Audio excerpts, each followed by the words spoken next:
வீர தீர சூரன் படத்தில் சியான் விக்ரம் எஸ்.ஜே. சூர்யா காம்பினேஷனை முதல் காட்சியை பார்த்துடணும்னு ஆவலோட தியேட்டருக்கு போன ரசிகர்கள் ஏமாற்றத்தோட திரும்பி வந்திருக்காங்க. ஃபைனான்ஸ் பஞ்சாயத்துல படம் இன்னைக்கு ரிலீஸ் ஆகல. மதுரையை பின்னணியாக கொண்ட தரமான கேங்ஸ்டர் படமா வீர தீர சூரன் உருவாகி இருக்கு. இப்படத்தில் விக்ரமிற்கு ஜோடியாக துஷாரா விஜயன் நடிக்க எஸ்.ஜே. சூர்யா, சுராஜ், சித்திக் போன்றவர்களும் முக்கிய கதாபாத்திரத்தில் நடித்துள்ளனர். ஒரே இரவில் நடக்கும் பக்கா ஆக்ஷன் படமான வீர தீர சூரன் அட்வான்ஸ் புக்கிங்க்கு அமர்கலமா இருந்த நிலையில் படம் வெளியாவதில் சிக்கல் ஏற்பட்டுள்ளது. அப்படி என்ன சிக்கல்?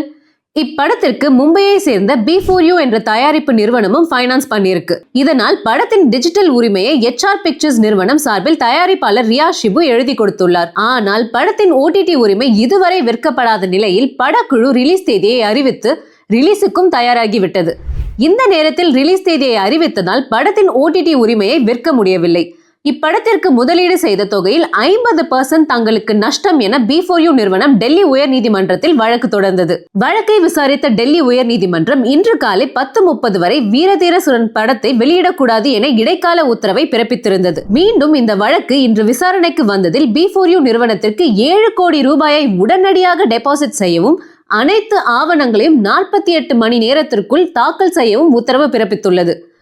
இதனால் படம் வெளியாவதில் சிக்கல் எழுந்திருப்பதாக கூறப்படுகிறது. ஏற்கனவே இதே போன்று விக்ரம் நடிப்பில் வெளியான தங்கலான் படமும் ரிலீஸ் சிக்கலை சந்தித்தது.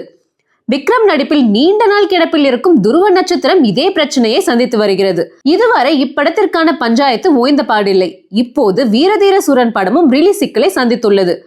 ஒவ்வொரு படத்திற்கு உடல் உழைப்பை கொட்டி கொடுக்கும் விக்ரமிற்கா இந்த சோதனை என சியான் ரசிகர்கள் ஃபீல் ஆகியுள்ளனர்.